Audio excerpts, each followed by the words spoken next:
She grabbed a 17-year-old girl by the arm, dragged her out of the seat her father paid $6,000 for, and zip-tied her wrists behind a metal chair until the girl stopped breathing. Gloria Henson didn't care that Maya Richardson had a ticket. She didn't care that Maya had asthma. She didn't care that Maya was begging for her inhaler. She looked at a black teenager in a hoodie sitting in first class and decided that girl didn't belong there. What Gloria didn't know was that the man waiting at the airport to pick up his daughter wasn't just a worried father.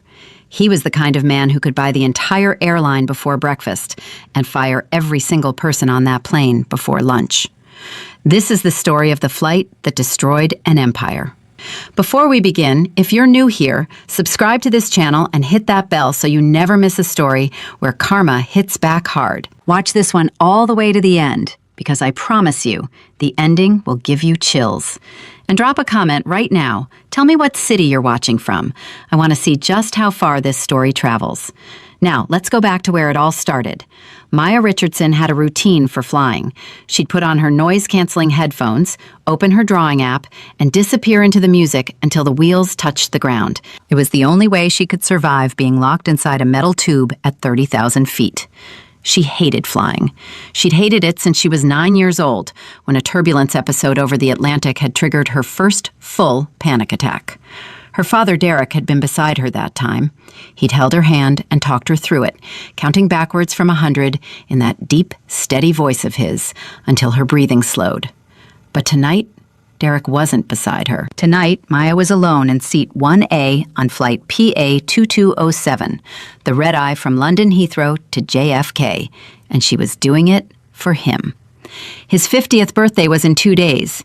He thought she was still in London finishing her summer music program. He had no idea she'd moved her flight up a week to surprise him. She was sketching his portrait on her iPad, a digital charcoal drawing of him wearing a silly birthday hat, smiling that wide, easy smile he saved only for her and her mother. In the corner, she'd written in careful, looping script, "Happy 50th, Dad. Thanks for being my wings." Maya bounced her knee. She always bounced her knee when she was anxious. The first-class cabin was quiet. Most passengers were already asleep under their blankets. The man in 1B, a heavy-set guy in an expensive suit, was on his second scotch and hadn't said a word to her since boarding. That was fine. Maya didn't need conversation. She needed to land. She didn't notice Gloria Henson watching her. Gloria had been flying this route for 22 years. She was the chief purser on PA 2207, the most senior cabin crew member, and she ran her section of the aircraft like it was her personal living room. She knew every type of passenger, the quiet executives who wanted nothing but sleep and a good wine, the old money families who never made eye contact with the crew, the nervous first-timers who asked too many questions. She had a category for everyone. And when her eyes landed on seat 1A, Gloria put Maya Richardson into a category instantly. Wrong seat. It wasn't the headphones. It wasn't the iPad. It was the oversized hoodie, the loose cargo pants, the beat-up sneakers. It was the braids. It was the brown skin. Gloria would never say that out loud, not even to herself. But the thought formed hard and fast, like a stone dropping into still water. That girl does not belong here. Gloria straightened her silk scarf, smoothed her skirt, and walked down the aisle. She stopped at row 1 and tapped Maya's shoulder. Not gently, a firm, deliberate tap, the kind you'd use to get the attention of someone you'd already decided was beneath you. Maya jumped. She pulled her headphones off, eyes wide. "Oh, sorry, I didn't see you there." "Ticket," Gloria said. She extended her hand, palm up. Her face was flat. No smile, no warmth. Maya blinked. "I showed my boarding pass at the gate, and when I boarded, and I'm asking to see it again. Is something wrong?" "There's a discrepancy in the manifest," Gloria said. Her voice rose just enough to make the man in 1B glance over. "This seat is reserved for a full-fare Diamond Medallion member." "That's me," Maya said. She was already reaching for her backpack, her hands moving quickly, because something about this woman's energy was making her stomach turn. "Well, it's under my dad's account, but it's my ticket, Maya Richardson." "Your dad's account," Gloria repeated. She looked Maya up and down, slowly, deliberately. The kind of look that strips a person down and decides their worth in under 3 seconds. A smirk pulled at the corner of Gloria's mouth. Let me guess. Points? Or maybe a staff travel companion pass? No, Maya said. Her hands were shaking now. She unlocked her phone and pulled up the digital boarding pass. It's a paid ticket. Full fare. Derek Richardson. I'm his daughter. Gloria took the phone from Maya's hand. She didn't ask for it. She took it. She stared at the screen. The name matched. The seat matched. The booking reference checked out. But Gloria's mind had already reached its verdict, and no amount of evidence was going to overturn it. She saw a teenager in a hoodie with a phone that probably wasn't hers, showing a pass that was probably fake, sitting in a seat she probably scammed her way into. The system shows this seat is occupied by a VIP, Gloria lied. The system showed exactly what Maya said it showed. But Gloria had been doing this long enough to know that if she said it with enough authority, no one questioned it. You need to gather your things. I'm relocating you to economy comfort until we can verify the payment. Maya's face changed. The nervousness turned into something else. Disbelief. What? No. I paid for this seat. I have anxiety. I need the space. You can't just move me. I can, and I will, Gloria snapped. We have a standby list a mile long and actual paying customers who deserve this environment. I am a paying customer, Maya said. Her voice cracked. She hated the way it cracked. She hated that her eyes were filling up. She hated that she could feel every passenger in the first 3 rows turning to look at her. You're being aggressive, Gloria said. She said it loudly enough for it to function as an announcement. She was building a case in real time, establishing a narrative that would justify whatever she did next. The man in 1B sighed. He swirled his scotch and didn't even look up. Just move the kid, Gloria. She's ruining my drink. Maya looked at him. She looked at Gloria. She looked around the cabin for a single sympathetic face and found nothing but averted eyes and closed curtains. This is crazy, she said. Call the pilot. Call the ground crew. Call my dad. Gloria leaned in close. Her voice dropped to a whisper, so sharp it could cut glass. I don't care who your daddy is. Grab your bag right now, or I call the air marshal. Maya froze. The words landed like a slap. She knew what that meant. She knew the stories. She knew what happened when girls who looked like her argued with authority figures in small, enclosed spaces. She knew that once the word marshal entered the conversation, she was no longer a passenger. She was a suspect. Fine, Maya whispered. A tear slipped down her cheek. I'll move, but you're making a mistake. The only mistake, Gloria said, straightening to her full height, was letting you board this cabin. Maya stood up. She grabbed her iPad and her backpack. Her hands were trembling so badly she almost dropped the tablet. As she stepped into the aisle, the turbulence warning chimed and the cabin lights flickered. But the real turbulence wasn't outside the aircraft. Gloria didn't just want Maya out of first class. She had decided, somewhere in the dark corridors of her own prejudice, that this girl was a problem. And Gloria Henson solved problems. She marched Maya past the business class pods, past sleeping passengers wrapped in duvets who didn't stir, through the curtain and into the rear galley. The narrow space between the lavatories and the beverage carts, the part of the plane that passengers never see. Wait here, Gloria ordered. Where am I sitting? Maya asked. She was hugging her iPad to her chest like a shield. Her breathing was getting shallow. She could feel the walls of the aircraft pressing in on her. The claustrophobia was rising like water filling a room. Economy's full, Gloria said. You're going to sit on the jump seat. That's for crew, Maya said. This isn't right. I have a first-class ticket. You can't just put me back here. Stop lying, Gloria shouted. The shout was sudden and sharp, and it echoed in the small galley. It was calculated. Gloria knew that raising her voice would make the girl flinch, and flinching could be reinterpreted as hostility. Kyle Pruitt, the junior flight attendant, stepped into the galley. He was 24, 6 months on the job, and he looked nervous. Gloria, everything okay? The passengers in 4D are asking about the noise. We've got a stowaway, Gloria said, gesturing at Maya like she was pointing at a piece of luggage that had fallen into the aisle. Found her in 1A. She's combative. Kyle looked at Maya. He saw a teenager who was crying. A kid, not a combatant. She looks scared, Gloria, Kyle said carefully. Did you check her boarding pass scan? I checked enough, Gloria snapped. She's refusing to comply. Kyle, get me the restraints. The word hit the air like a gunshot. Maya's eyes went wide. Restraints?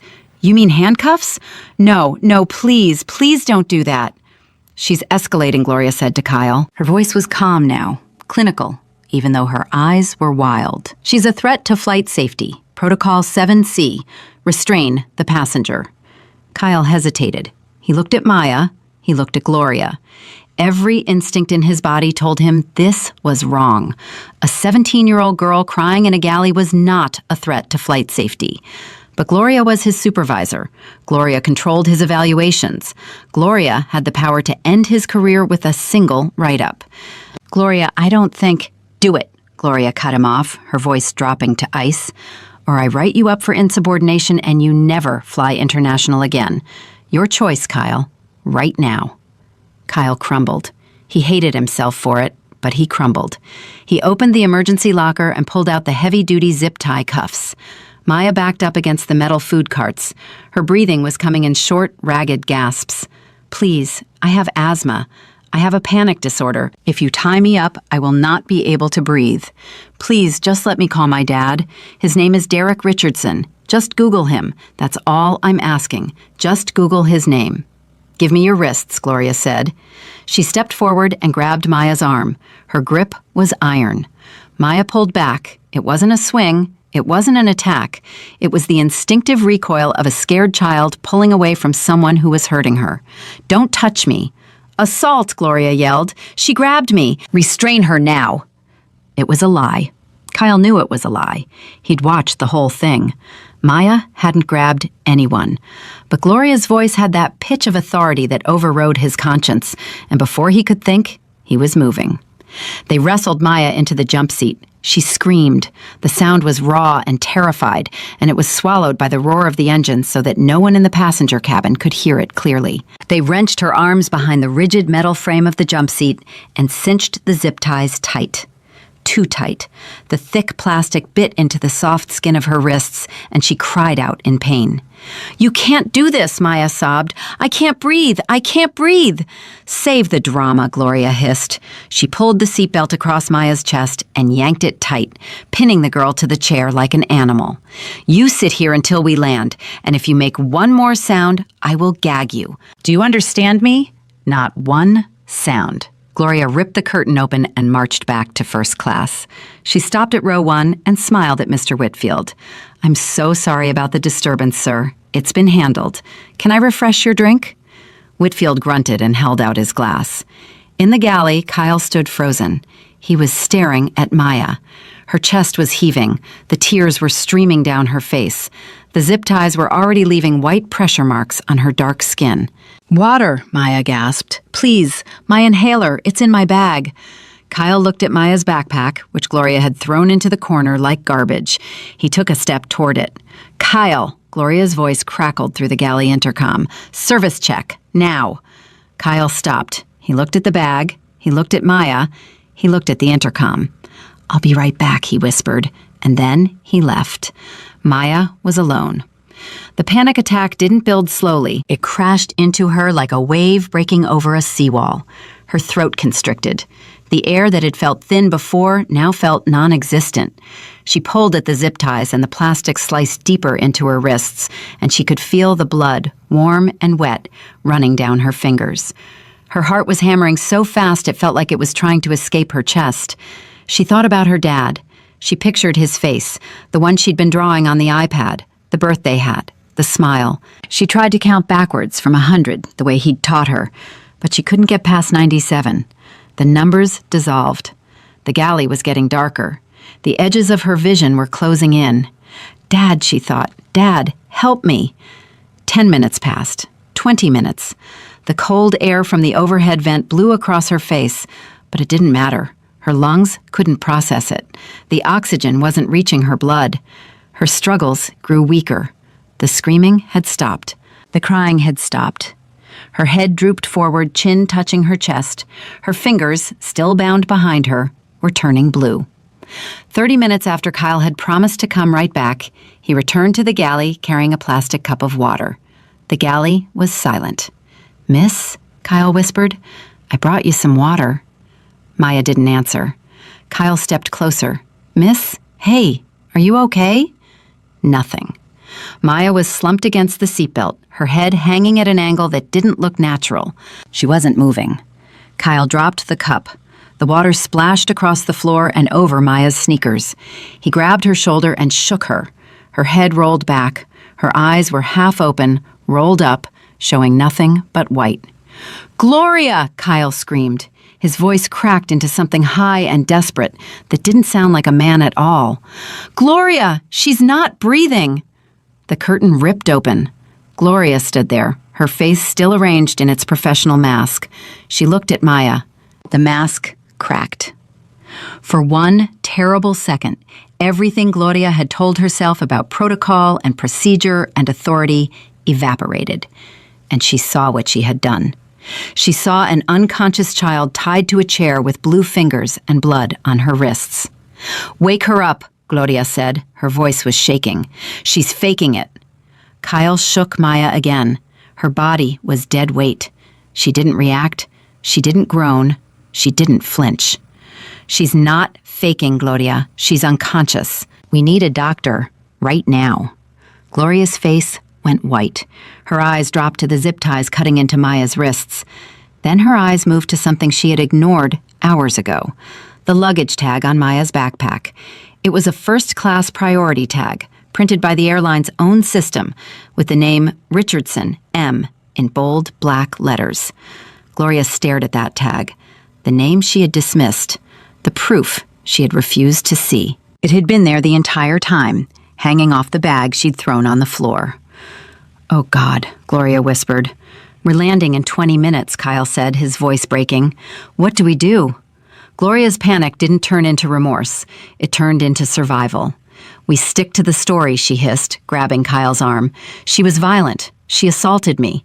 We followed protocol. That's what happened. Do you hear me?" "She's unconscious, Gloria." "Keep your voice down." Gloria squeezed his arm hard enough to bruise. "Do you want to go to jail?" "We followed protocol. Now get the oxygen tank and pray to God she wakes up before we reach the gate." Kyle fumbled the portable oxygen unit from the emergency locker and pressed the mask over Maya's face. His hands were shaking so badly he could barely hold it steady. He watched the girl's chest. It rose slightly, fell, rose again, shallow, barely there. She didn't wake up. The captain's voice came over the intercom, calm and routine. "Ladies and gentlemen, we're beginning our descent into John F. Kennedy International Airport. Please return to your seats and fasten your seatbelts." Gloria smoothed her hair.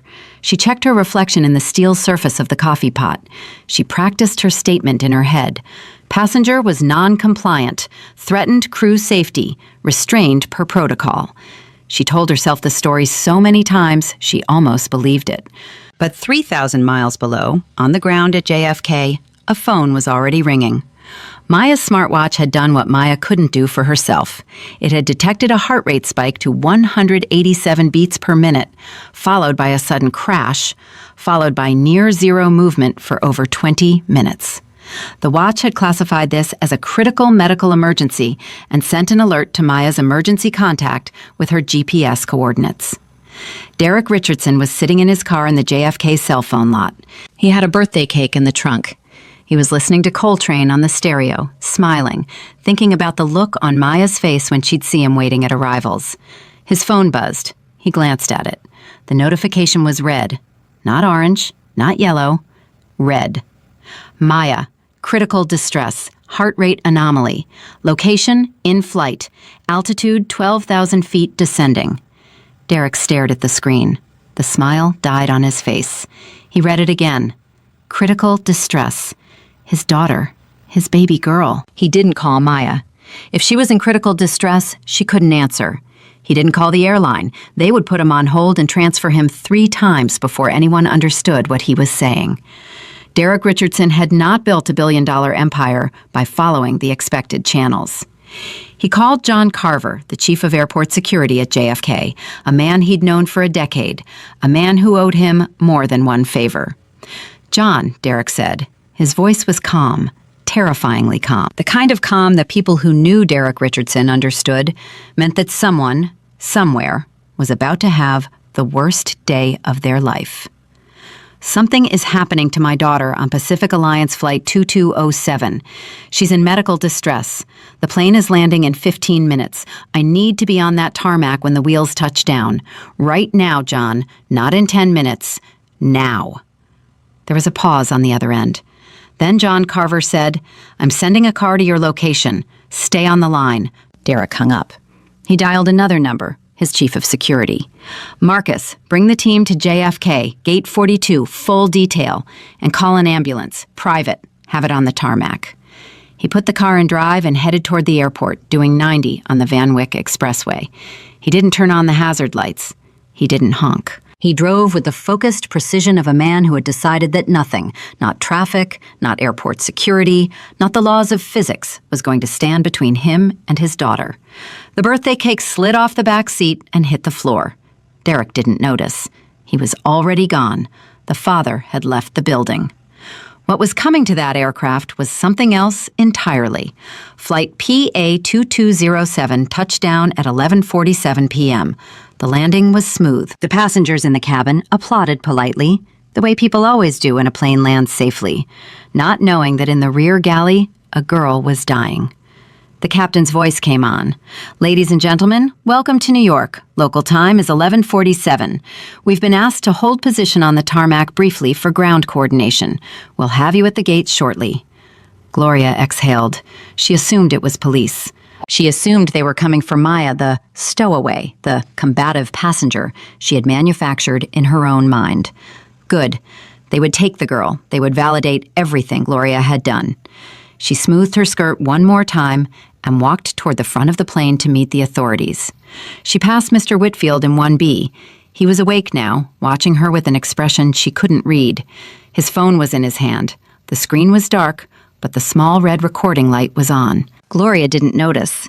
She reached the main cabin door just as the captain came out of the cockpit. His face was ashen. He'd just gotten off the radio with ground control, and whatever they'd told him had turned a 30-year veteran into a man who looked like he was going to be sick.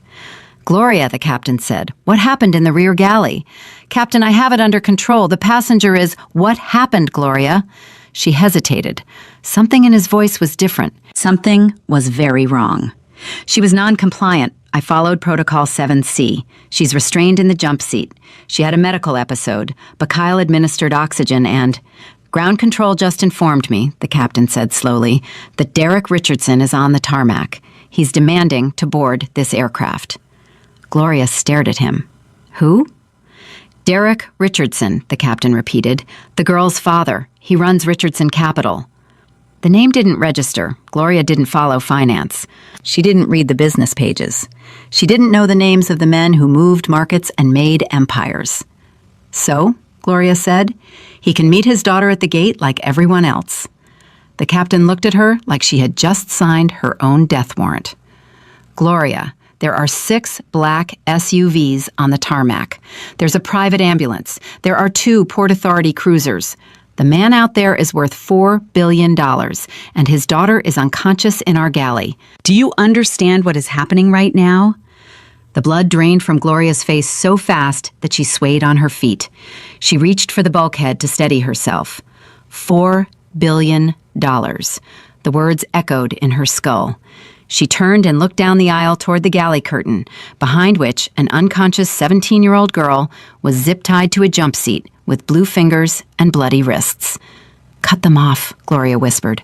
"Kyle, cut the cuffs off, right now." The captain stared at her. "You're worried about the cuffs? Gloria, that girl could be dead." "She's not dead," Gloria hissed. "She's breathing. Just get those ties off her before he—" A sound from the front of the aircraft cut her off. The main cabin door was opening, not from the inside. Someone on the ground had activated the external release. And then a voice filled the first-class cabin. It wasn't a shout. It was something worse than a shout. It was a command that carried the weight of a man who had never, not once in his life, been told no. "Where is my daughter?" Derek Richardson stepped onto the aircraft. He was wearing a bespoke charcoal suit. His tie was undone. His face was a mask of controlled fury that made the air around him feel 10 degrees colder. Behind him were 2 private security guards, each one built like a defensive lineman, and a paramedic team carrying a stretcher and emergency equipment. Derek's eyes swept the first-class cabin. He saw seat 1A, empty. He turned to the captain. "She was in 1A. Where is she?" The captain couldn't speak. His mouth opened, but nothing came out. He raised a trembling hand and pointed toward the rear of the aircraft, toward the galley. Derek moved. The passengers in first class pressed back into their seats as he passed. He reached the galley curtain and ripped it aside with one hand. And then he saw her. Maya was slumped in the jump seat. The oxygen mask was crooked on her face. Her head was hanging forward. Her wrists were still behind the chair, and Kyle was on his knees beside her, sawing desperately at the last zip tie with a pair of safety scissors. Derek made a sound. It wasn't a word. It was something that came from a place deeper than language, a sound that every parent in the world would recognize, the sound of a father seeing his child broken. He shoved Kyle aside. The young flight attendant crashed into the beverage cart and fell to the floor. Derek dropped to his knees in front of his daughter. He touched her face. Cold, clammy. He looked at her wrists. Purple, swollen, bleeding where the plastic had cut through skin. "Tiffany," he said. Then he caught himself. "Maya. Maya, baby, can you hear me? It's Dad. I'm here. I'm right here." She didn't respond. Her breathing was a thin, rattling whisper behind the oxygen mask. "Medics!" Derek roared. "Get in here, now!" The paramedic team pushed into the tiny galley. "Sir, we need you to step back. We need to assess her." "She's handcuffed," Derek said. His voice broke on the word. He stood up. He looked at the zip tie still attached to his daughter's right wrist, the plastic buried so deep in her skin that it had disappeared into the swelling. He looked at the seatbelt pulled tight across her chest. He looked at her fingers. Blue. Dark. Wrong. Derek turned around. Gloria Henson was standing at the edge of the galley, pressed against the fuselage wall, trying to make herself as small as possible. She was shaking.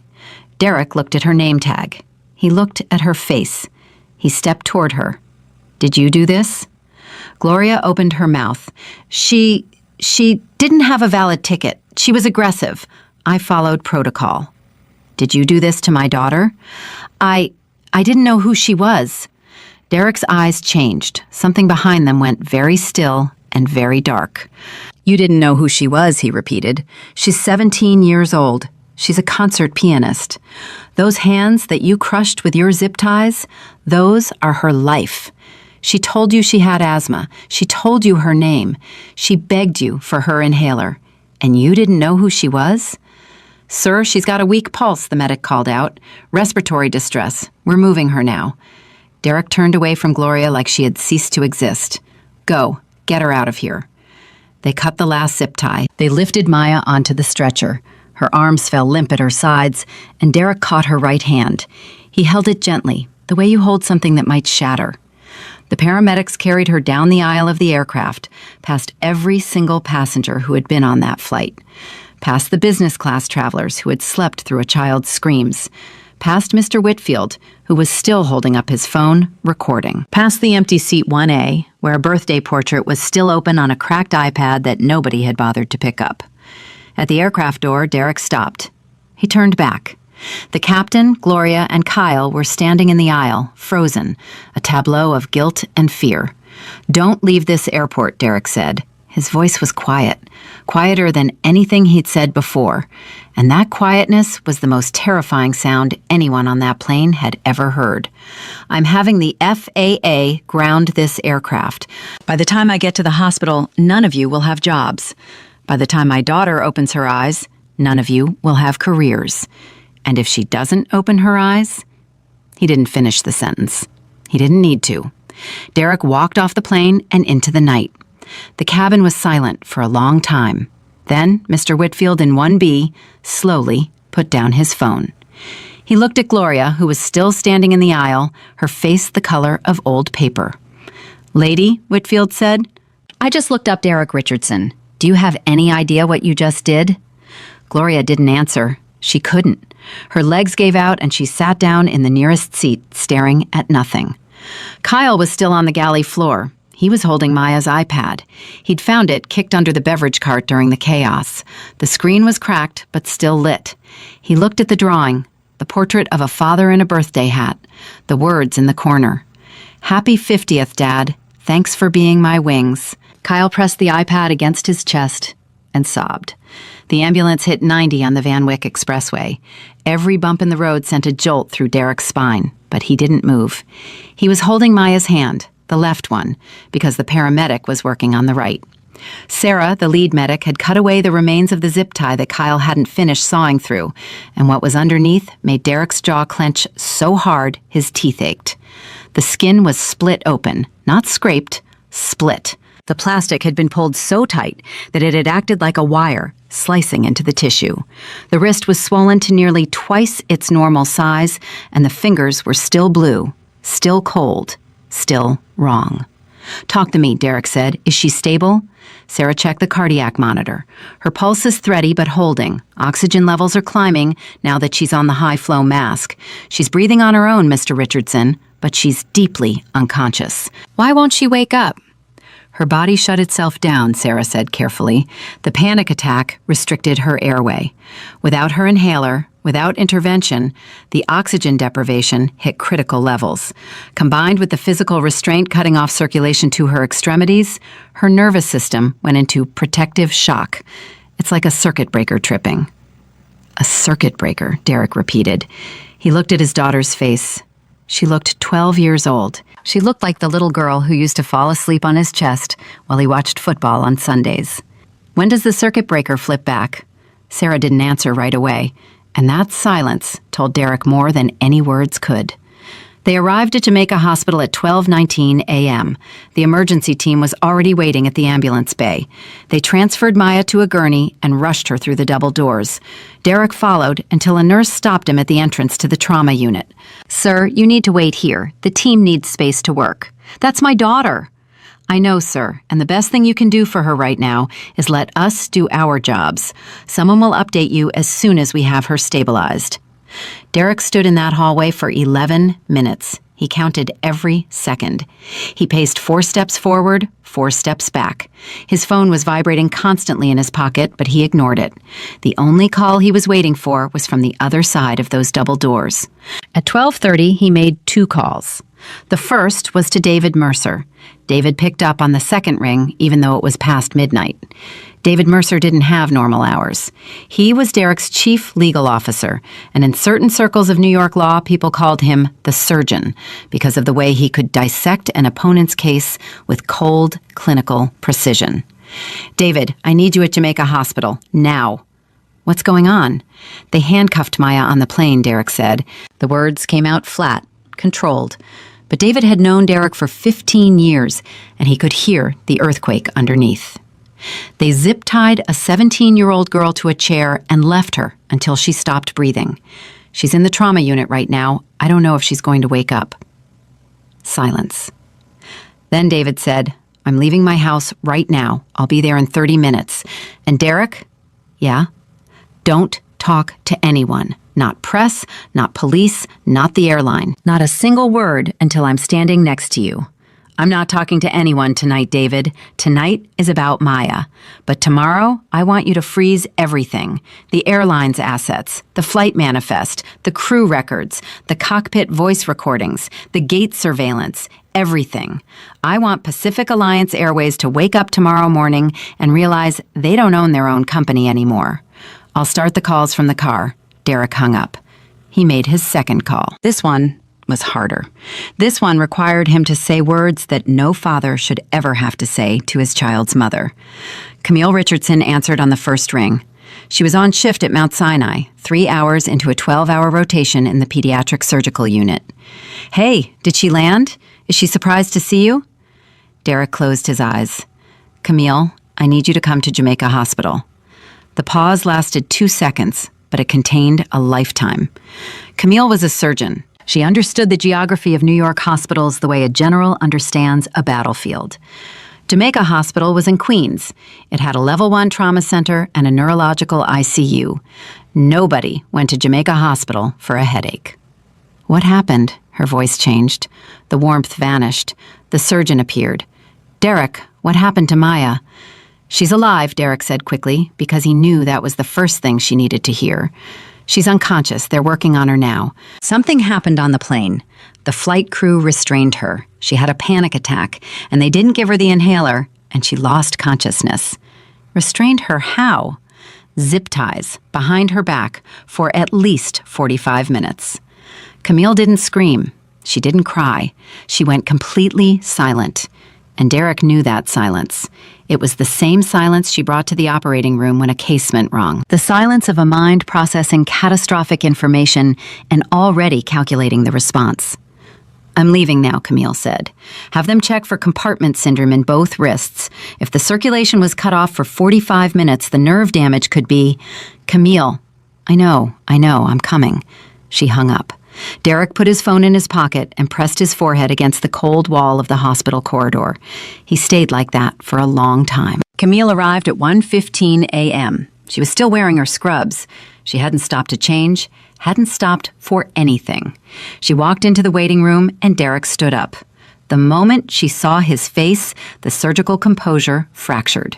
She crossed the room and he caught her. Where is she? Camille asked, her voice muffled against his chest. They moved her to the neurological ICU 20 minutes ago.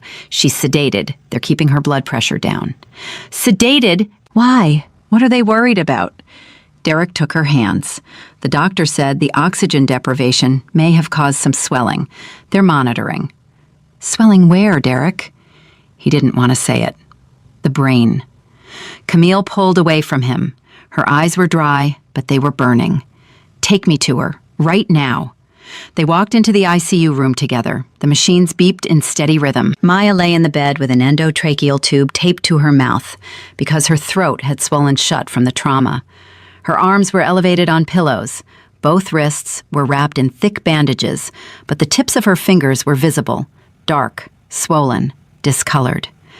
Camille stopped at the foot of the bed. She looked at the monitors. She looked at the IV lines. She looked at her daughter's hands. Those hands that had been playing scales at 4 years old. Those hands that had earned a full scholarship to Juilliard. Those hands that could make a Steinway grand piano sound like it was singing. Nerve compression, Camille said quietly. It wasn't a question. The plastic surgeon just left, Derek said. The radial nerve in her right hand is compromised. They don't know the extent yet. Who did this? A woman named Gloria Henson, chief purser, and a kid named Kyle Pruitt, who helped her. They're in police custody. Camille touched Maya's forehead, gently, the way she touched her patients before surgery, checking temperature by instinct. Custody isn't enough, she said. I want them erased, Derek. I want the airline that hired them, trained them, and gave them the authority to do this to a child.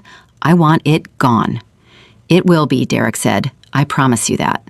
Don't promise me, Camille said. Show me. At that same hour, 7 miles away, Gloria Henson was sitting on a metal bench in the holding cells of Queen's Central Booking. They had taken her uniform jacket. They had taken her scarf. They had taken her phone, her watch, and her shoes. She was sitting in her flight blouse and skirt, shivering under the fluorescent lights, and she was telling herself a story. The story went like this. She had followed protocol. The girl was non-compliant. The girl was in the wrong seat. The girl was aggressive. Gloria had 22 years of service. She had a union. She had a pension coming in 3 years. This was a misunderstanding. A rich man was throwing his weight around because his daughter got caught scamming the system. By morning, the union rep would have her out, and this would become a footnote in her file. Gloria told herself this story over and over, like a prayer. She almost believed it. At 2:40 a.m., a guard came to the bars. Miller, your lawyer's here. They led her to a small meeting room. A man in a wrinkled suit was sitting at the table. Frank DeLuca, union-appointed attorney. He looked like he hadn't slept in days, even though Gloria's case was only hours old. Frank, Gloria said, sitting down fast, thank God. You have to get me out of here. This is insane. I was doing my job. Frank didn't open his briefcase. He didn't pull out a notepad. He just looked at her. Brenda, shut up. Gloria blinked. Excuse me? I just came from the DA's office, Frank said. He leaned forward, and Gloria noticed his hands were shaking slightly. Do you know what they have? They have nothing. That girl was a threat. They have a video, Gloria. Frank's voice was flat, dead flat. A passenger in 1B, high definition, audio and video. He started recording the moment you snatched the phone out of that girl's hand. The cold knot that had been sitting in Gloria's stomach since the tarmac pulled tighter. The video shows the girl sitting in her assigned seat, Frank recited, drawing on an iPad. It shows you taking her phone without permission. It shows you removing her from her seat while she repeatedly tells you she has a valid ticket. It shows you dragging her past business class while she cries. And the audio from the cockpit voice recorder, which picks up the open galley mic, that's even worse. What does it pick up? Gloria whispered. Frank looked at his notes. It picks up you ordering Kyle Pruitt to restrain a minor. It picks up the girl begging you not to tie her up because she has asthma. It picks up you telling her to shut up or you'll gag her. It picks up 30 minutes of silence. And then it picks up Kyle Pruitt screaming that she's not breathing, and you saying, and I'm quoting directly here, she's faking it. Keep her tied up. Gloria's mouth opened. Nothing came out. The DA is charging you with false imprisonment, assault in the second degree, and child endangerment, Frank said. And because of the severity of the injuries, they're looking at a depraved indifference enhancement. That's not a misdemeanor, Gloria. That's felony time. I have 22 years of service, Gloria said. Her voice sounded strange to her own ears, thin and reedy, like it was coming from very far away. I have a clean record. I was 3 years from my pension. Frank closed his file. He stood up. He looked at her with the expression of a man who has delivered bad news 1,000 times and has stopped feeling sorry about it. Forget the pension, Gloria. You're going to be lucky if you see the outside of a cell before you turn 60. I want a different lawyer, Gloria said. That's your right, Frank said. He picked up his briefcase. But I'll tell you something for free. Derek Richardson's legal team filed an emergency injunction 30 minutes ago. They've frozen your bank accounts, your retirement fund, and your union benefits pending the outcome of a civil suit. You couldn't afford a different lawyer if you wanted one. He walked out. The door clicked shut.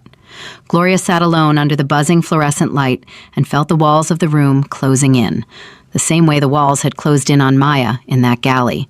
But there was no one coming to save Gloria. Back at Jamaica Hospital, 4:15 a.m., David Mercer arrived with a rolling briefcase and a face that looked like it had been carved from granite. He found Derek in the hallway outside the ICU, standing with his arms crossed, staring at the floor. "How is she?" David asked. "Stable, sedated. They're worried about her hands." David nodded once. "Then let's make sure they pay for every finger." He opened the briefcase on a chair and pulled out a laptop. "I've been on the phone since you called. Here's where we are. I've filed for emergency preservation of all flight records, cockpit voice data, and passenger manifests for flight PA-2207. I've contacted the FAA and filed a formal complaint. The aircraft is grounded." "Good. I've initiated discovery requests against Pacific Alliance Airways for all internal communications related to cabin security protocols, profiling guidelines, and crew training materials for the past 5 years. What about the memo?"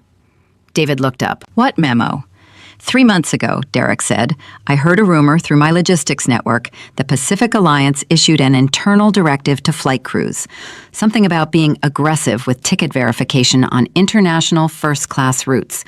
Something about clearing first class of passengers who didn't match a certain profile. I didn't pay attention at the time. I'm paying attention now. David's eyes narrowed. If that memo exists, and if it instructs crews to profile passengers based on appearance, that's not just negligence. That's systemic discrimination. That turns a personal injury case into a class action. "Find it," Derek said. "I'll need access to their internal servers." Derek looked at him. Pacific Alliance's IT infrastructure is managed by Corbin Logistics. I bought a controlling stake in Corbin 6 months ago for an unrelated deal. I own their data, David. All of it. David Mercer smiled. It wasn't a warm smile. It was the smile of a surgeon picking up a scalpel. Then by morning, we'll have everything. Derek's phone rang. It was Marcus, his chief of security, calling from the airport. "Boss, the Port Authority just took the flight crew into custody. Gloria Henson and Kyle Pruitt are being transported to Queens Central Booking. The captain has been separated for questioning. And there's something else." "What?" "The passenger in 1B. Guy named Whitfield. He approached our team at the gate. He has video. Full video from the moment Henson approached Maya's seat to the moment you carried her off the plane. He wants to give it to you directly. He says he's willing to testify." Derek closed his eyes. "Tell him David Mercer will contact him in the morning. And Marcus, make sure that video gets to David tonight. Multiple copies, multiple servers. I don't want anyone making that footage disappear." "Already done, boss." At 5:30 a.m., the sun was beginning to lighten the sky over Queens. Derek was sitting in a chair beside Maya's bed, holding her left hand, when her fingers twitched, just slightly. A tiny contraction, like a muscle remembering how to work. Derek leaned forward. "Maya? Baby, can you hear me?" Nothing. The machines beeped steadily. The ventilator hissed. But her fingers had moved. He was sure of it. Camille was asleep on the small couch in the corner, still in her scrubs, still in the position she'd collapsed into an hour ago. Derek didn't wake her. He just held Maya's hand and waited. At 6 a.m., Derek's phone buzzed. A text from David Mercer. 4 words. "Found the memo. It's worse than you thought." Derek read those words. He looked at his daughter. He looked at the bandages on her wrists, the tube in her throat, the monitors tracking her heartbeat in green lines across a black screen. He typed back 3 words. "Burn them all." At that moment, 6 miles away, the trading floor was about to open, and someone at Pacific Alliance Airways headquarters was about to see Mr. Whitfield's video, because it had already been uploaded to the internet at 3:47 a.m. By 6:15, it had 400,000 views. By 7, it had 2 million. By the time Richard Calloway, CEO of Pacific Alliance Airways, walked into his corner office with a coffee and a Wall Street Journal tucked under his arm, it had 7 million views. The hashtag Boycott Pacific Alliance was trending #1 in the United States, and his phone was ringing with a call from the chairman of the board that would change his life forever. Richard Calloway didn't answer the phone right away. He took a sip of his coffee first. It was the last peaceful sip of coffee he would ever take. Richard Calloway set his coffee down at 7:14 a.m. and finally answered his phone. The chairman of the board didn't say good morning. He didn't say hello. He said, "Richard, have you been on the internet in the last 4 hours?" "I just walked in, Charles. What's going on?" "Turn on any television. Open any browser. Type in the name of your airline." Richard Calloway typed Pacific Alliance Airways into Google. The first result was a video with 9 million views and climbing. The thumbnail showed a teenage girl slumped in a jump seat with blue fingers and blood on her wrists. The title read, "Pacific Alliance Flight Crew Handcuffs Black Teen in First Class Until She Passes Out." The second result was a trending hashtag. The third result was a Reuters breaking news alert. The fourth result was his company's stock ticker, and it was deep, ugly red. "Charles, I'll call you back." "You'll call me back in 30 minutes with a plan, Richard. The board is meeting at noon whether you're ready or not." Calloway hung up and pressed the intercom on his desk. "Janet, get me the head of PR, the chief legal officer, and the VP of operations in this boardroom in 15 minutes. Cancel everything else today." "Sir, you're 9 o'clock with the—" "Cancel everything, Janet." At 7:30 a.m., the boardroom at Pacific Alliance headquarters was filling with people who looked like they hadn't slept. Margaret Chen, the PR director, had bags under her eyes and a stack of printouts 6 inches thick. Robert Avery, the chief legal officer, was already on his phone with outside counsel. 3 junior executives sat along the wall, afraid to speak. "How bad is it?" Calloway asked. Margaret didn't sugarcoat it. "The video has 12 million views. It's on CNN, MSNBC, Fox, BBC, Al Jazeera. The hashtag Boycott Pacific Alliance has been trending #1 in the U.S. for 3 hours, and it just hit #1 globally. We've had 460 media inquiries since 5 a.m. Our social media accounts are being flooded. I had to take down our Facebook page because the comments were threatening violence against our employees." What's the stock doing? Down 11% at pre-market. Trading hasn't even opened yet. Calloway turned to Robert Avery. Legal exposure? Massive, Avery said. The girl is 17. She's a minor. The crew used physical restraints on a minor passenger without documented cause of an active physical assault. That's a federal violation. The FAA has already opened an investigation. The DOT is making noise. And the girl's father is Derek Richardson. Calloway had looked up the name 30 seconds after Charles called. He knew exactly who Derek Richardson was. What has Richardson done so far? His legal team filed an emergency injunction at 4 a.m. to preserve all flight records and crew communications. The aircraft is grounded by FAA order. Both crew members are in custody at Queens Central Booking, and Richardson's chief legal officer is David Mercer. The room went silent. Everyone in corporate law knew David Mercer. He had won a $2 billion discrimination settlement against a hotel chain 3 years ago. He had bankrupted a pharmaceutical company in 18 months over a wrongful death case. David Mercer didn't negotiate. He destroyed. We need to get ahead of this, Calloway said. Margaret, draft a statement. Express horror at the actions of a rogue employee. Make clear that Gloria Henson acted independently and in violation of Pacific Alliance policy. Frame it as an isolated incident. Richard, Margaret said slowly, there's a problem with that narrative. What problem?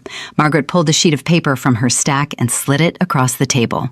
This was forwarded to me an hour ago by someone in our IT department. It's a screenshot of an internal memo you sent 3 months ago to all chief pursers on international routes. Calloway looked at the paper. His face didn't change, but his hands went still. The memo instructs crews to, and I'm reading your words here, exercise aggressive verification of first-class passengers who do not match traditional clientele profiles on premium routes, Margaret said. It also recommends clearing seats for standby Diamond Medallion members when ticket authenticity is in question. Richard, this memo is a profiling directive. If this gets out, Gloria Henson isn't a rogue employee. She's a soldier following your orders. That memo was an internal operational guideline, Calloway said. It was about fraud prevention. It doesn't say fraud prevention, Margaret said. It says non-traditional clientele profiles. Any first-year law student can tell you what that means. Who else has seen this, Calloway demanded. That's the other problem, Robert Avery said, putting down his phone. I just got off the phone with our IT vendor, Corbin Logistics. They informed me that as of 6 o'clock this morning, Corbin Logistics is under new management. Derek Richardson's holding company acquired a controlling stake in Corbin through an offshore subsidiary. He now has legal access to every server, every email, every internal document that Corbin manages on our behalf. Calloway stared at him. He bought our IT company? He bought our IT company. In the middle of the night? He had the controlling stake already. He activated the acquisition clause at 4 a.m. The paperwork was filed by 6. It's done, Richard. He owns our data. Calloway sat back in his chair. For the first time in his career, the man who prided himself on being the smartest person in any room felt the floor shifting beneath him. Derek Richardson wasn't just a grieving father. He was a tactician, and he had started moving his pieces before the plane even landed. Offer a settlement, Calloway said. Call Richardson directly. Start at $5 million. Go up to 15, 20 if you have to. Richard, Robert said, I don't think you understand what's happening. This isn't a negotiation. Richardson isn't trying to get money from us. He's trying to... The boardroom doors swung open. Janet, Calloway's assistant, stood in the doorway. She was pale. Sir, Derek Richardson is in the lobby. He's asking to see you. Tell him to make an appointment. Sir, he's not alone. He has a legal team and private security. And building security just informed me that he owns this building. The room went dead silent. He what? Calloway whispered. Pacific Alliance leases these offices from the Meridian Real Estate Trust. Mr. Richardson's holding company acquired Meridian 6 months ago as part of a larger portfolio deal. He is technically your landlord, sir. Building security has granted him access. Calloway looked at Robert Avery. Avery had gone white. He looked at Margaret Chen. She was already gathering her papers, distancing herself physically from the table. The junior executives along the wall hadn't moved. They looked like statues. "Let him in," Calloway said. Derek Richardson walked into the boardroom at 9:17 a.m.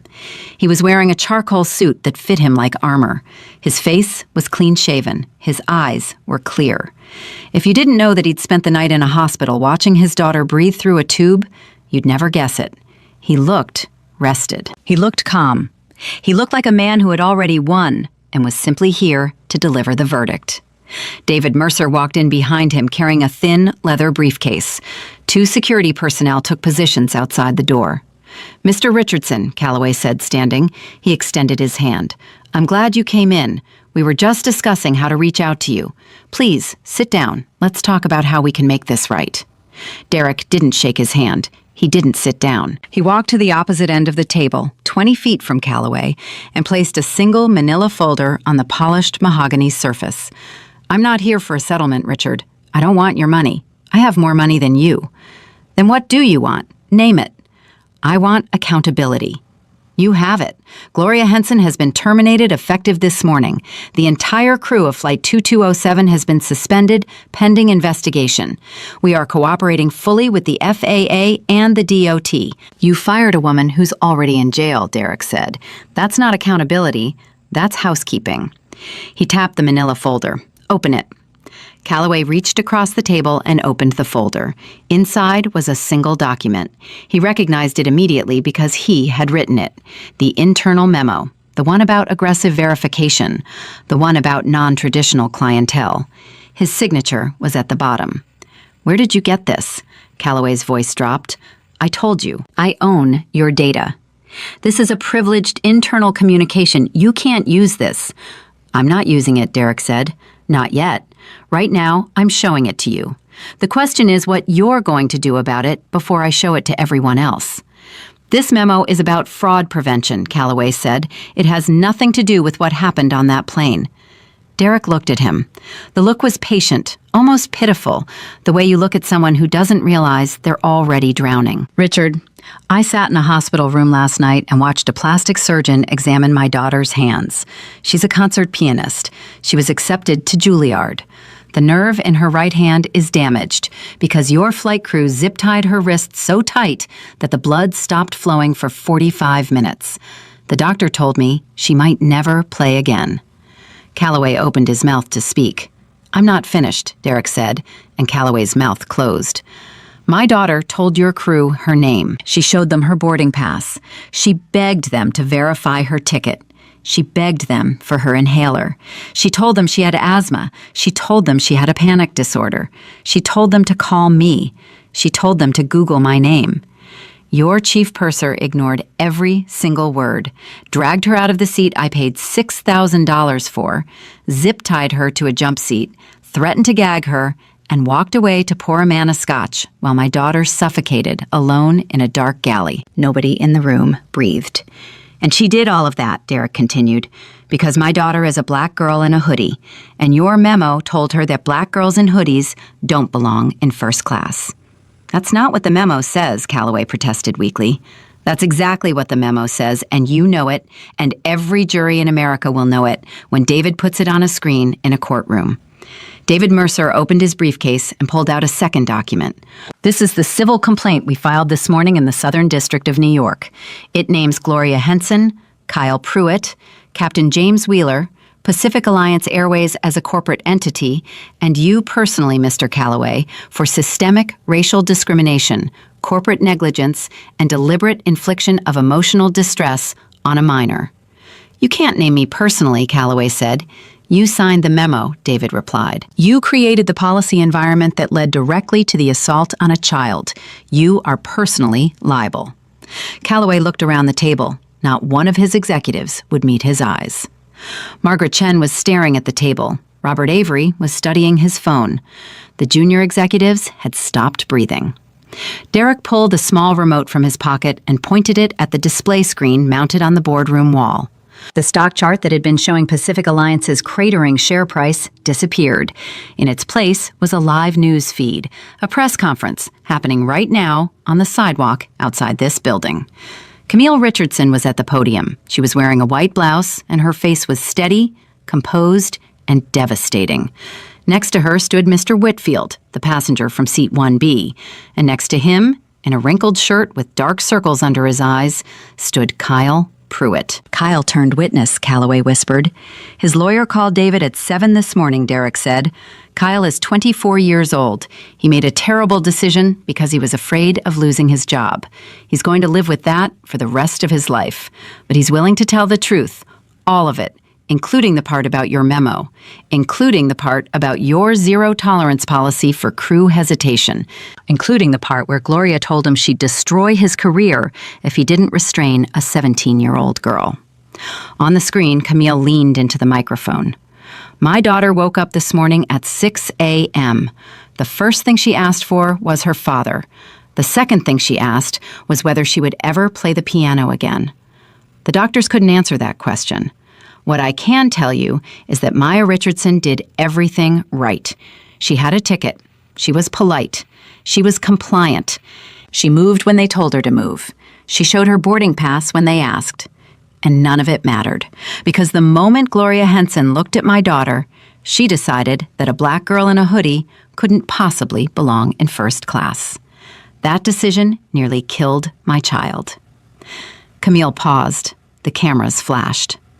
We are not here to ask for sympathy. We are here to ask for change. No child of any color should ever be treated the way my daughter was treated on that airplane. And no corporation should be allowed to create policies that target passengers based on the color of their skin and then hide behind the word protocol when those policies destroy a child's life. Derek turned off the screen. The boardroom was so quiet that they could hear the protesters, who had already gathered on the sidewalks 16 floors below, chanting something that the walls of the glass tower couldn't quite muffle. The board is meeting at noon, Derek said. He checked his watch. I know because I called the chairman this morning. I'm a major shareholder now, Richard. I bought 8% of Pacific Alliance stock at 4 a.m. when it was in free fall. David filed the shareholder notification before breakfast. You bought our stock? Calloway said. His voice sounded hollow. I bought the dip, Derek said, and at the board meeting, I'm going to motion for your immediate removal as CEO under the gross negligence clause in your employment contract. The clause that says you can be terminated for cause if your actions bring, and I'm quoting, material public disrepute to the corporation. Your stock is down 19%.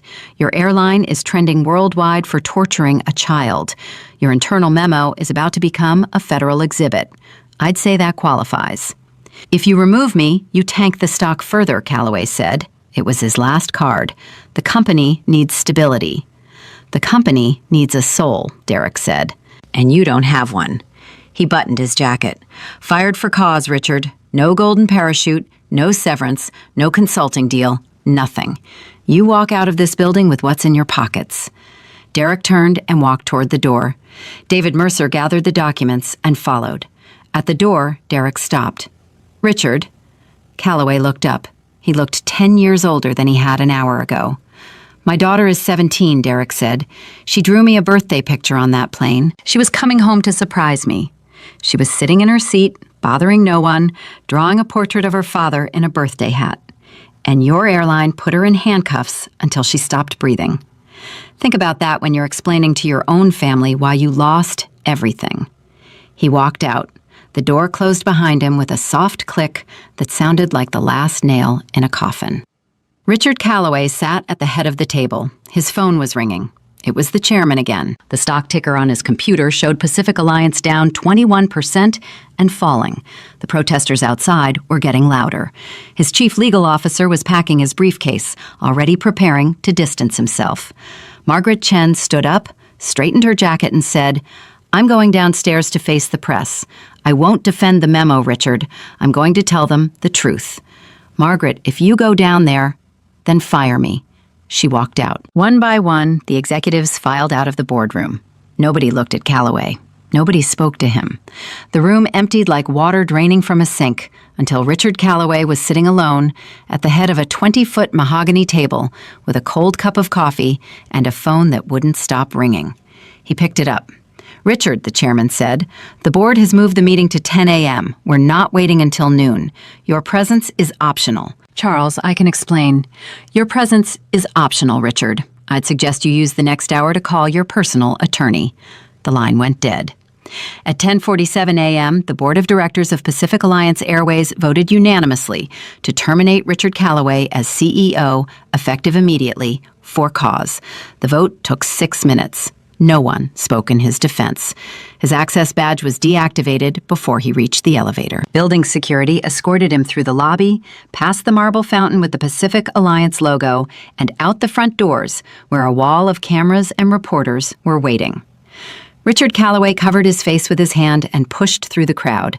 A reporter shoved a microphone at him. "Mr. Callaway, do you have a response to the Richardson family?" He didn't answer. He climbed into a cab and disappeared into Manhattan traffic. The cab driver recognized him from the news and spent the entire ride in uncomfortable silence. At 11 a.m., Derek Richardson was back at Jamaica Hospital. He walked into Maya's room, sat down beside her bed, and took her hand. Camille was on the other side, adjusting the IV drip. "It's done?" Camille asked.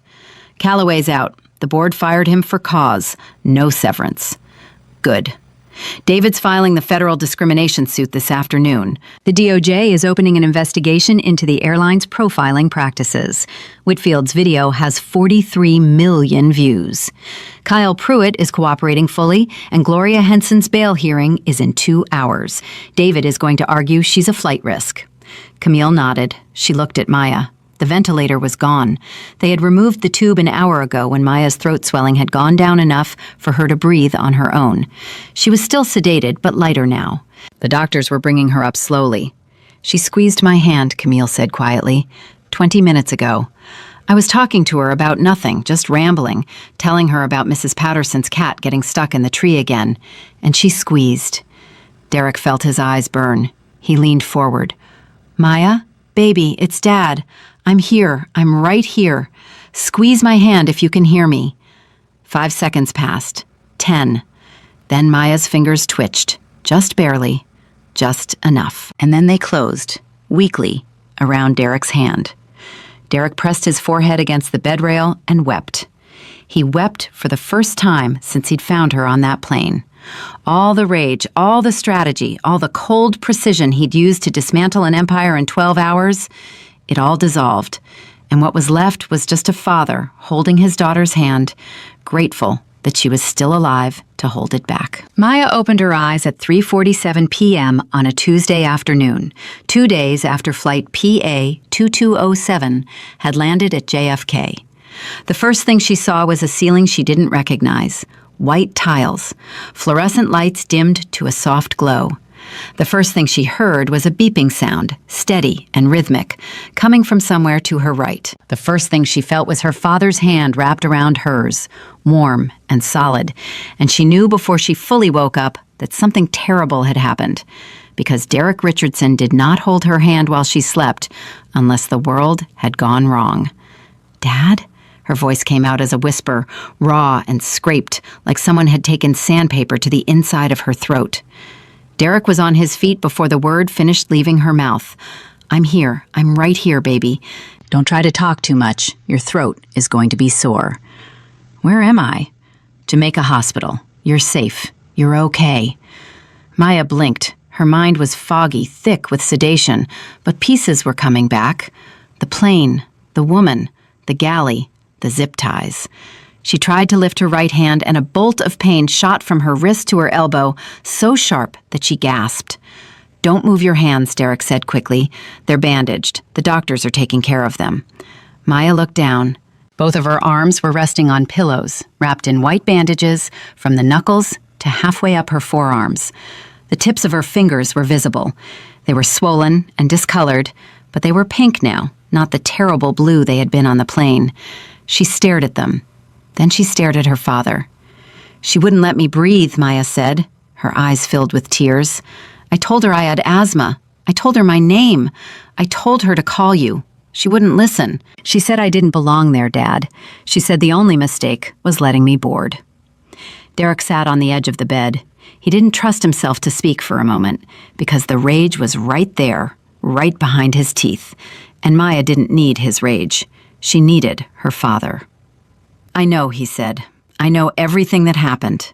And I promise you, she will never do that to anyone again." "My hands," Maya whispered. She was looking at her fingers, moving them slightly, testing. The left hand responded, slow but functional. The right hand barely moved at all. The ring finger and pinky finger on her right hand stayed still, while the others twitched weakly. "Dad, my hands don't feel right." Derek took a breath. "The doctor said there's some nerve damage from the restraints. They're going to do more tests. There's a specialist coming tomorrow." "Can I still play?" The question hit Derek like a freight train. He had negotiated billion-dollar deals without flinching. He had fired executives and crashed stock prices and dismantled corporations with surgical precision. But his 17-year-old daughter looking up at him from a hospital bed and asking if she could still play the piano, that broke something inside him that all the money in the world couldn't fix. "We're going to figure that out," he said. "Whatever it takes, whatever it costs. We're going to get you back." The door opened. Camille walked in, carrying a cup of ice chips. She saw Maya's eyes open, and the cup slipped from her hand. Ice scattered across the floor. Camille didn't notice. She was across the room in 3 steps, her hands on Maya's face, kissing her forehead, her cheeks, her hair. "Hi, Mom," Maya said. And the smallness of her voice, the way she said it like she was 5 years old again, shattered Camille completely. "Hi, baby. Hi. I'm here. We're both here. You're safe now." "Mom, can you look at my hands? Something's wrong with my right hand." Camille wiped her eyes. She gently took Maya's right hand and examined it with the careful precision of a surgeon. She asked Maya to try to move each finger individually. The thumb responded. The index finger responded with a delay. The middle finger barely twitched. The ring finger and pinky didn't move at all. Camille's face didn't change. She had spent 20 years controlling her expression in operating rooms while children's lives hung in the balance. But Derek saw the flicker in her eyes, the tiny contraction of muscle at the corner of her jaw, the sign that what she was seeing was bad. "The swelling is compressing the nerve," Camille said calmly. "Once the swelling goes down and we start therapy, we'll have a much better picture. This is day 2, Maya. Your body is still healing." "But can I play?" Camille looked at her daughter. "You're going to play, Maya. I don't know when, but you will play." It was a promise that Camille wasn't sure she could keep, and Maya was old enough to hear the uncertainty underneath the words. But she nodded. She closed her eyes. Camille held one hand. Derek held the other. And for a few minutes, the Richardson family existed in a fragile bubble of relief that their daughter was alive and awake and speaking, even if the full damage was still unknown. That bubble lasted until 4:30 p.m. when David Mercer knocked on the door. "Sorry to interrupt," David said. He was carrying his briefcase, and his face had the particular intensity it always carried when he was in the middle of a case that was moving fast. "Derek, I need 10 minutes. Derek kissed Maya's forehead and stepped into the hallway. David pulled him around the corner, away from the nurse's station. 3 things, David said. First, Gloria Henson's bail hearing happened 2 hours ago. The judge denied bail. She's being held at Rikers pending trial. The DA argued flight risk, and the judge agreed. Good. Second, Kyle Pruitt's cooperation agreement is signed. He's providing a full written statement and has agreed to testify at both the criminal trial and the civil proceeding. His statement is 47 pages. It details everything from the moment Gloria first approached Maya's seat to the moment you boarded the aircraft. And it includes something we didn't know. Derek's eyes narrowed. What? Kyle states that when he returned to the galley after leaving Maya alone, before he found her unconscious, he could hear her through the curtain. She was reciting something, over and over, counting backwards from 100. He says she got stuck at 83 and kept repeating it. 83, 83, 83. He stood on the other side of the curtain and listened for nearly 2 minutes before he went in. Derek's face didn't move, but his hand, resting against the wall, curled into a fist so tight his knuckles went white. He stood there, listening to her, and didn't go in. For approximately 2 minutes, yes, he states he was afraid of Gloria finding out he'd gone back to the galley without permission. He let my daughter suffocate because he was afraid of his supervisor. That's correct, and that's why his deal includes a guilty plea to reckless endangerment. He won't do prison time, but he'll have a felony on his record for life, and he's permanently barred from the aviation industry. Derek unclenched his fist. You said 3 things. What's the third? David opened his briefcase and pulled out a document. The Discovery team pulled this from the Corbin servers this morning. It's not just the one memo, Derek. There are 14 internal communications over the past 3 years from Richard Calloway's office directing flight crews to implement what they called premium cabin integrity protocols. The language escalates over time. The first memos use words like verification and fraud prevention. By the most recent ones, the language is explicit. One email from Calloway to his VP of Operations says, and I quote, "Our Diamond Medallion members are paying for an experience. They don't want to sit next to someone who looks like they wandered in from the bus station. Use your judgment. Clear the cabin." Derek read the email. He read it twice. Someone who looks like they wandered in from the bus station. There are 11 formal complaints from passengers of color over the past 2 years alleging they were questioned, moved, or removed from first-class cabins on Pacific Alliance flights. None of those complaints were investigated. They were filed in a folder on Calloway's server labeled NFA, No Further Action. 11 families, Derek said quietly. 11 people this happened to before Maya. At minimum, those are just the ones who filed formal complaints. The actual number is likely much higher. Derek took the document. He folded it carefully and put it in his inside jacket pocket. File the class action. I was hoping you'd say that. I've already identified 6 of the 11 complainants. 4 have agreed to join as named plaintiffs. This isn't just about Maya anymore, Derek. This is about a pattern. It was always about a pattern, Derek said. Maya just happened to be the one who almost died from it. He walked back into the hospital room. Maya was asleep again, her face peaceful. Camille was sitting beside her, reading a medical journal, but her eyes weren't moving across the page. She was just sitting near her daughter, keeping watch. What did David want? Camille asked without looking up. There are more of them, Derek said. More families, more kids, more people they did this to. Camille closed the journal. How many? At least 11 that we know of. Camille looked at Maya. She looked at the bandages on her daughter's wrists. Then we fight for all of them. The weeks that followed moved at 2 speeds simultaneously. In the courts and the boardrooms, everything happened fast. In the hospital and the therapy rooms, everything happened with agonizing slowness. 3 weeks after the incident, Maya was discharged from Jamaica Hospital. The brain swelling had resolved. The lacerations on her wrists had closed, leaving raised scars that she touched constantly, running her left thumb over the ridges of damaged skin on her right wrist like she was reading Braille. The endotracheal intubation had left her voice slightly hoarse, a roughness around the edges that the ENT said might be permanent. But it was her right hand that consumed every waking hour. Dr. Anita Vasquez, the nerve specialist Camille had recruited from Johns Hopkins, delivered the full assessment on the day Maya was discharged. She sat across from Maya and her parents and spoke with the careful directness that Maya had come to expect from doctors who had bad news wrapped inside cautious optimism. The zip ties caused compression of the radial nerve and the ulnar nerve in your right wrist, Dr. Vasquez said. The radial nerve has partial damage.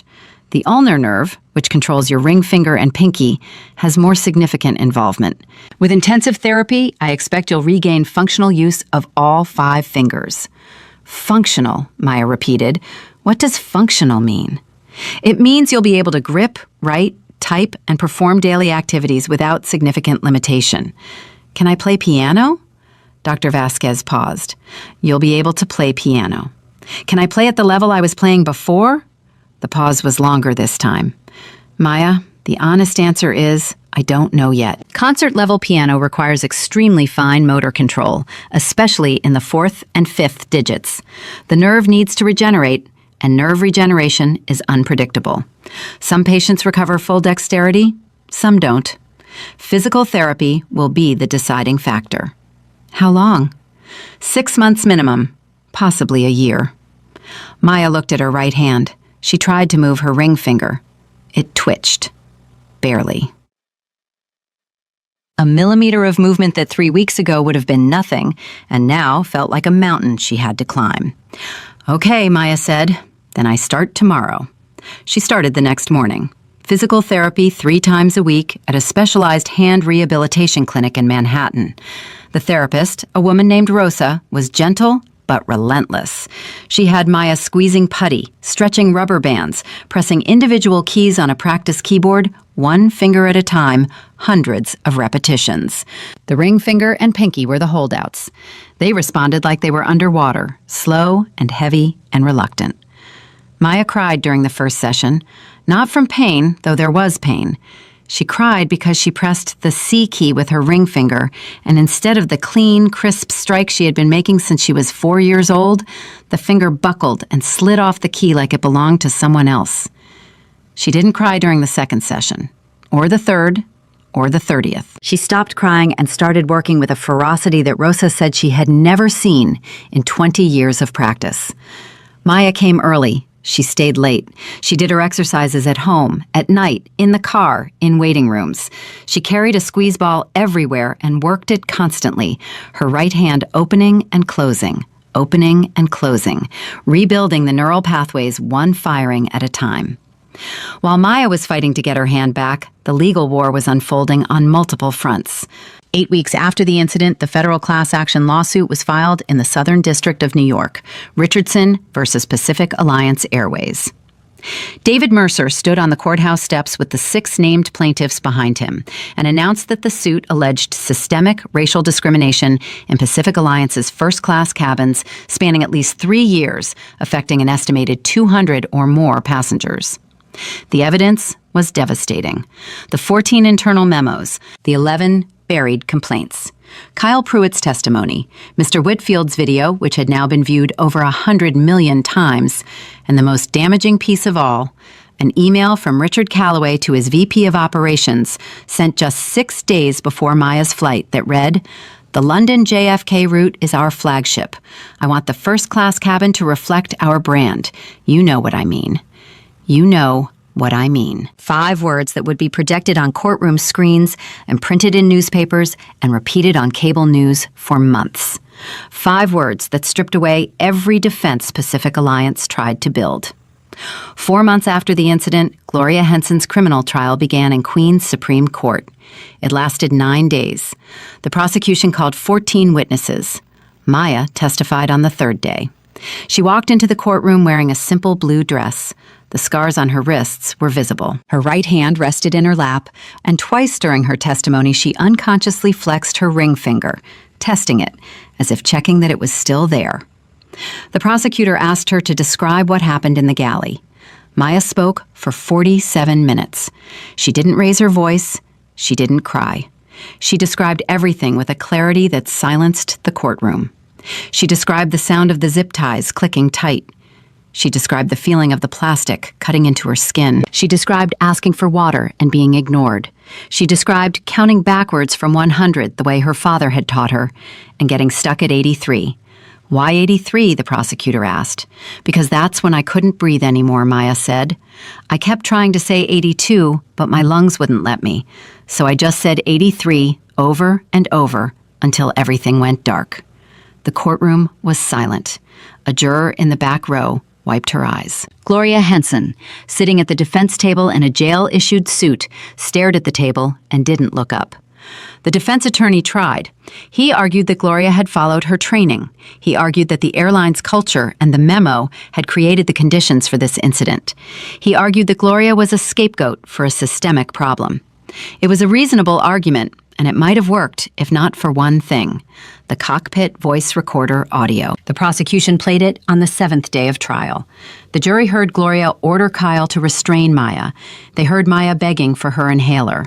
They heard Gloria say, "Save the drama." They heard 31 minutes of silence, broken only by Maya's fading voice repeating 83, 83, 83, until it stopped. They heard Kyle screaming that Maya wasn't breathing. And then they heard Gloria's voice, cold and sharp, saying 5 words that sealed her fate. "She's faking it. Keep her tied up." The jury deliberated for 3 hours and 14 minutes. They found Gloria Henson guilty on all counts: assault in the second degree, unlawful imprisonment of a minor, child endangerment with depraved indifference. Sentencing was scheduled for 2 weeks later. Gloria's lawyer requested leniency, citing her 22 years of service and clean record. The judge listened patiently and then delivered his ruling. Ms. Henson, the judge said, "You were entrusted with the safety of every passenger on that aircraft. You held a position of authority and public trust, and you weaponized that authority against a child. Not because she posed a threat, not because she broke a rule, but because you looked at her and decided, based on her appearance, that she did not deserve to be where she was." Gloria stood with her hands clasped in front of her. She was thinner than she had been on the day of the flight. Rikers had taken the color from her face and the stiffness from her posture. You ignored her medical condition. You ignored her pleas. You ignored your own training. And when she lay unconscious in front of you, you told your colleague she was faking. You chose to protect yourself instead of protecting a child. For the charge of assault in the second degree, I sentence you to 5 years in state correctional facility. For unlawful imprisonment, 3 years to run concurrently. You are permanently barred from employment in the transportation sector. The gavel came down. Gloria's legs buckled. The bailiff caught her arm and steadied her. As they led her away in handcuffs, the same kind of restraints she had used on Maya, she turned and looked into the gallery. Derek was in the front row. Camille was beside him. Maya was not there. She had chosen not to attend the sentencing. She told her parents she didn't need to watch Gloria Henson's life end. She had her own life to rebuild. Derek met Gloria's eyes. He didn't smile. He didn't nod. He looked at her with the same expression he had worn on the tarmac the night he'd stormed the plane. Not rage, not triumph, just a profound, unflinching indifference. She was already irrelevant to him. The fight had moved past her. Richard Calloway's destruction took a different form. The federal investigation into Pacific Alliance's profiling practices expanded into an investigation of Calloway's personal finances. Discovery in the civil suit had turned up irregularities in the company's books. Funds earmarked for safety upgrades and crew training had been diverted into a network of shell companies that traced back to Calloway's personal accounts. The FBI got involved. The SEC got involved. The man who had been one of the most powerful executives in American aviation was now facing criminal charges that had nothing to do with Maya Richardson at all. He lost his Hamptons estate in a court-ordered asset seizure. His wife filed for divorce. His membership at 3 country clubs was revoked. His name became toxic on Wall Street. The last public sighting of Richard Calloway was a photograph taken by a tabloid photographer outside a bankruptcy court in Manhattan. He was wearing a suit that no longer fit because he had lost 20 pounds. He was arguing with his attorney on the courthouse steps. The headline read, "Fallen CEO's Empire Crumbles as Federal Charges Mount." Derek didn't follow Calloway's downfall. He didn't need to. The machinery of justice was grinding on its own now, and Derek had already shifted his attention to the thing that mattered more than any courtroom or boardroom. 5 months after the incident, Derek walked into the hand therapy clinic to pick up Maya from her session. Rosa met him in the hallway. She was smiling. Rosa rarely smiled during business hours. "What?" Derek said. "Go look." Derek walked to the therapy room door and looked through the window. Maya was sitting at the practice keyboard. She was playing scales, both hands, all 10 fingers moving across the keys. The left hand was fluid, confident. The right hand was slower, and the ring finger still lagged a fraction behind the others. But it was moving. It was striking keys. It was making music. Maya looked up and saw her father through the window. She held up her right hand and wiggled her ring finger. It moved. Not perfectly, not fast, but it moved. Derek pressed his hand against the glass and felt something he hadn't felt since the night of the flight. Hope. Not the desperate, clinging hope of a man in a hospital hallway. Real hope. The kind that has evidence behind it. Maya walked out of the clinic and got in the car. She was quiet for a few blocks. Then she said, "I want to audition for Juilliard again." Derek glanced at her. "You already got in. They deferred your admission." "I know, but I want to audition again. New audition, new performance. I want to earn it with this hand, Dad, not the hand I had before." This one. Derek didn't argue. He didn't try to protect her from the possibility of failure. He looked at his daughter and saw something that Gloria Henson and Richard Calloway and the entire machinery of Pacific Alliance Airways had tried to crush and failed. He saw a girl who refused to be defined by the worst thing that had ever happened to her. "Okay," he said. "When?" "They have spring auditions in March. That gives me 4 more months." "Then you've got 4 months." Maya looked out the window. She was flexing her right hand, opening and closing it, working the ring finger against an invisible resistance. The scars on her wrist caught the late afternoon light and glinted silver. 4 months. She had 4 months to rebuild what they had broken. And she was going to do it 1 note at a time. The 4 months between Maya's decision to re-audition and the audition itself were the hardest months of her life. Harder than the hospital, harder than the trial. In the hospital, people took care of her. In the courtroom, lawyers fought for her. But in the practice room, it was just Maya and the piano and a right hand that refused to do what she told it to do. She practiced 6 hours a day. Rosa had told her 3 was enough. Camille had told her to listen to her body. Derek had told her that nobody would think less of her if she needed more time. Maya listened to all of them and ignored all of them. She sat at the Steinway in the music room of the Richardson estate every morning at 7, and she didn't get up until her hand cramped so badly that she physically couldn't press another key. The left hand was fine. The left hand played like it always had, fluid and confident, the fingers dancing across the keys with the kind of precision that had earned her a Juilliard scholarship at 16. But the right hand was a war. Every scale was a negotiation. Every chord was a battle. The thumb and index finger cooperated. The middle finger followed, reluctant but obedient. The ring finger was the enemy. It lagged. It buckled. It slipped off keys at critical moments. And the pinky, which had to anchor the hand during complex passages, trembled under pressure like a bridge with a cracked foundation. Maya tried to play Clair de Lune in the first week.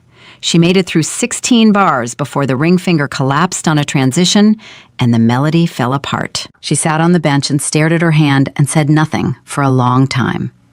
Then she started the 16 bars again. By the second week, she could get through 32 bars. By the end of the first month, she could play the entire first movement, but it was rough, uneven, like a road with potholes. The technical precision that had defined her playing before the flight was gone. In its place was something raw and unpolished, a sound that was fighting for its own existence. Rosa noticed it during a therapy session in February, 2 months before the audition. Maya was doing her exercises, pressing keys on the practice keyboard with individual fingers, and Rosa stopped her. "Play something," Rosa said. "I'm doing my exercises." "I know. Play something anyway, something real." Maya hesitated. Then she played the opening of Chopin's Nocturne in E-flat major. It was slow. The ring finger missed a grace note, and she compensated by shifting the weight to her middle finger, creating an accidental variation that shouldn't have worked, but somehow did. The passage had a catch in it, a tiny hesitation, where the nerve delay forced a pause that wasn't in the original score. It sounded like someone taking a breath before speaking. It sounded like grief. Rosa listened with her eyes closed. When Maya stopped, Rosa opened her eyes. "Maya, that was beautiful." It was wrong. The timing on the grace note was off by, I know what was off, and I'm telling you, it was beautiful.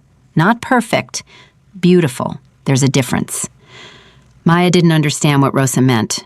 Not yet. She would understand later, but in that moment, all she heard was not perfect.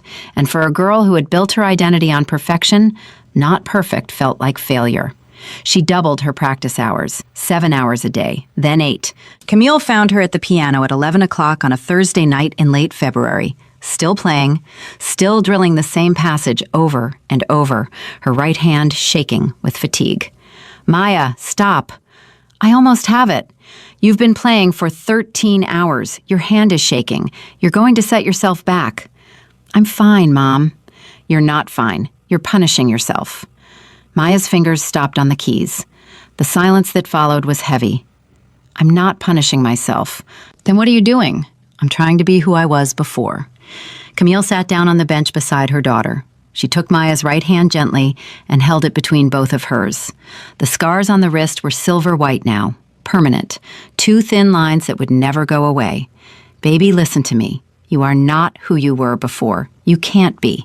That girl walked onto a plane in London, and she didn't walk off it in New York. You are someone else now, and that's not a bad thing. It feels like a bad thing. I know, but the girl who walked onto that plane had never been tested. She had never been broken. She had never had to rebuild herself from the ground up. You have. And the music that comes out of these hands now, it has something in it that it didn't have before. What? Survival. Maya looked at her mother. Camille's eyes were steady, the way they always were, but there was a brightness behind them that meant she was holding back tears. The audition panel at Juilliard doesn't want a machine, Maya. They want a musician. And a musician is someone who has lived. You have lived more in the last 9 months than most people live in 50 years. Let them hear that. Maya didn't practice 13 hours the next day. She practiced 4. And for the first time since the flight, she didn't drill individual passages or repeat scales or fight with her ring finger. She sat down at the piano and played. Just played. She played Clair de Lune from beginning to end, and she let the mistakes happen. She let the ring finger lag where it lagged. She let the pinky tremble where it trembled. She let the pauses fall where the nerve delay put them. And something shifted. The piece didn't sound broken anymore. It sounded honest. Derek heard it from the hallway. He had been walking past the music room on his way to his office, and the sound stopped him. He stood outside the door and listened to his daughter play. His eyes closed. The melody drifted through the house, carrying with it everything that had happened. The flight, the galley, the hospital, the courtroom, the months of therapy, the fury and the grief and the fear. But underneath all of it, rising like a pulse, was something that none of those things had been able to kill. Maya's spirit, her stubbornness, her refusal to let the worst thing that happened to her be the last thing that defined her. When the piece ended, Derek opened the door. Maya was sitting at the bench, her hands in her lap. She was crying, but she was smiling. "That was the one," Derek said softly. "That's your audition piece. It's not perfect. No, it's better." The audition was scheduled for March 14th. Derek wanted to drive her. Maya said no. She wanted to take the subway. Derek nearly had a heart attack at the suggestion, but Camille put a hand on his arm and shook her head, and Derek understood.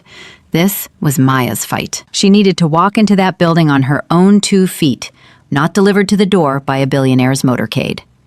Maya took the 1 train from the Upper West Side to Lincoln Center. She carried a leather portfolio with her sheet music, though she wouldn't need it. She had the piece memorized so deeply, it lived in her bones.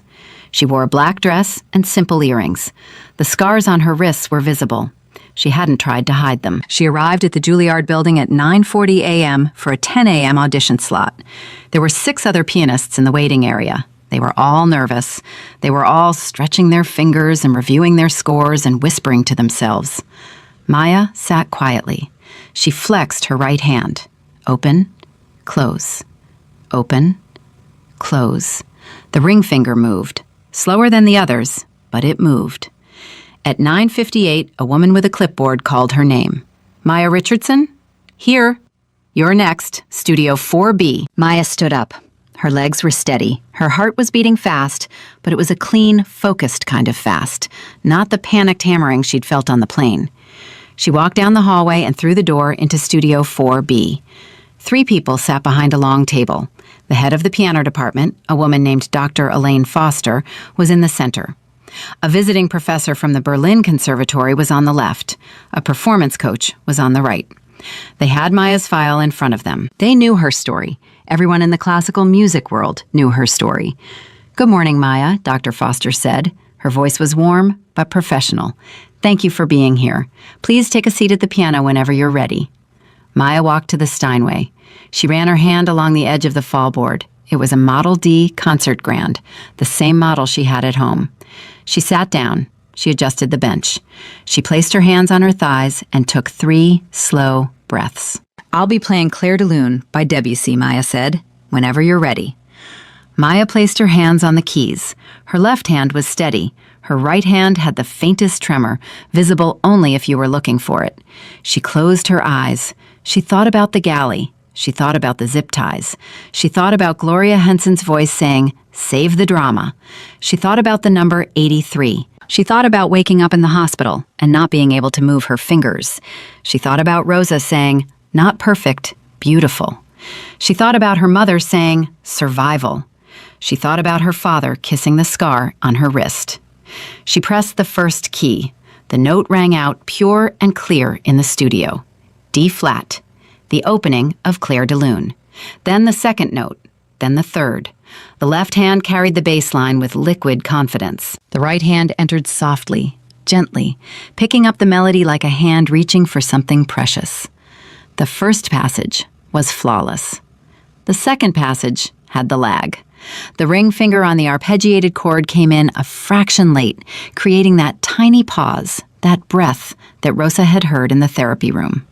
Maya didn't fight it. She let it live. She let the delay become part of the phrase, a hesitation that sounded like remembering, like someone reaching back into a painful memory and touching it gently before moving on. The piece built. The middle section demanded speed and dexterity, and this was where Maya's right hand was most vulnerable. The ring finger and pinky had to carry rapid 16th note passages that required the kind of fine motor control that her damaged nerve couldn't fully deliver. Maya knew this. She had known it for months. She couldn't play these passages the way she had played them before the flight, so she played them differently. She shifted the voicing. She redistributed the weight across her fingers, letting the stronger digits carry the technical load, while the weaker ones handled the softer, more lyrical elements. It wasn't the standard interpretation. Any piano teacher would have marked it as a modification, but it worked. It more than worked. It created a sound that was uniquely Maya's, an interpretation that only someone who had been forced to reimagine their own body could have created. The final movement arrived, the crescendo, the moment where the piece opens up like a flower and every note is supposed to ring with clarity and power. Maya's hand spread wide across the keys. Her left hand thundered through the bass. Her right hand reached for the high notes. The ring finger struck the E flat. It hit clean, strong, full. Maya's eyes flew open. She looked at her right hand. The ring finger was on the key. It had struck the note perfectly. Not a millisecond late, not weak, not buckled. Perfect. She finished the piece. The last notes faded into the silence of Studio 4B. Maya lifted her hands from the keys and placed them in her lap. She was breathing hard. Her eyes were wet, but her back was straight and her chin was up. Dr. Foster was staring at her. The visiting professor had taken off his glasses and was pressing his fingers to the bridge of his nose. The performance coach was writing furiously on her notepad. "Maya," Dr. Foster said. She paused. She cleared her throat. "Thank you. That was extraordinary." "Thank you," Maya said. "The panel will deliberate, and you'll receive our decision by mail within 2 weeks." Maya stood up. She pushed in the bench. She walked to the door. She stopped. "Dr. Foster?" "Yes?" "I just want you to know that 9 months ago, I couldn't move 2 of my fingers. The doctor said I might never play at this level again, but I'm here. And whatever you decide, I want you to know that walking into this room and sitting at that piano is the hardest thing I've ever done. Harder than the flight, harder than the hospital. Because on the plane, they took my choice away. Today, I chose to be here, and that matters more to me than any decision you make." "Doctor." Foster nodded slowly. "It matters to us too, Maya." Maya walked out. She rode the elevator down. She walked through the lobby and out onto Broadway, where the March wind hit her face. She pulled out her phone and called her father. "How'd it go?" Derek asked. He answered before the first ring finished. "I played the whole thing, Dad. Every note." "How was the ring finger?" "It hit the E flat. Clean." Derek was quiet for a moment. When he spoke, his voice was thick. "I'm proud of you, Maya. I've never been more proud of anything in my life." "Don't make me cry on Broadway, Dad." "Too late. I'm already crying in my office." The letter arrived 8 days later. Camille brought it in from the mailbox and set it on the kitchen counter. It sat there for 2 hours because Maya couldn't bring herself to open it.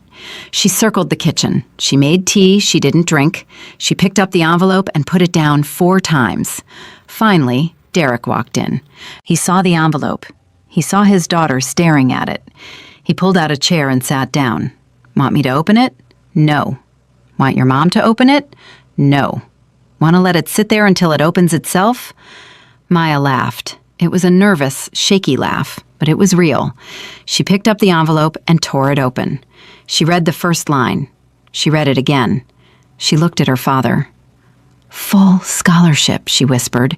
"They gave me a full scholarship." Derek stood up so fast his chair fell over. Maya crashed into him, and he caught her, lifting her off the ground the way he used to when she was little, spinning her around in the kitchen. Camille heard the noise from upstairs and came running down.